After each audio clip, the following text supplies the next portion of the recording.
I chose the Rocky Horror Picture Show because it is something that I am quite interested in and I love going to it. And it goes over themes such as queer liberation and community. And here is my zine here. Here I talk a bit about what the Rocky Horror Picture Show is. It was a show created by Richard O'Brien in the 70s, originally as a play before it became a film adaptation. This here is Richard O'Brien and it's from the play, and here are some images from the movie. A bit of history into queerness. Wasn't as open as it is today in the 70s, but I did notice a theme of openness and secrecy, such as things as the late night Rocky Horror Picture Show screenings and the Hanky Code.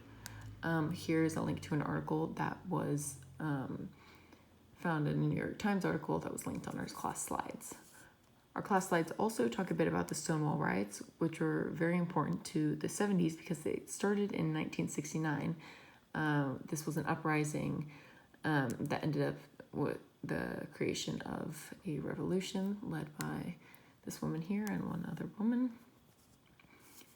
The Rocky Horror Picture Show is new and controversial for its time because it just went over topics, a few listed here, that it didn't typically talk about.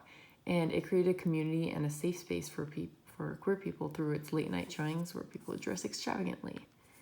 Here I just added a quote about queerness from our slides that I thought that really stood out to me, and so I added it. And then a bit of reflection.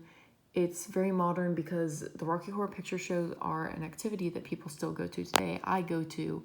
I brought my best friend there, and people shrink themselves and try to fit in until they realize that weirdness isn't a flaw, but it's actually a superpower. The first time I took my best friend to a shadow cast, they were terrified, but surrounded by people shouting out whatever they wanted, dressed in the most funky outfits, makes you see that queer joy isn't about finding or proving perfection. It's more about freedom. Thank you.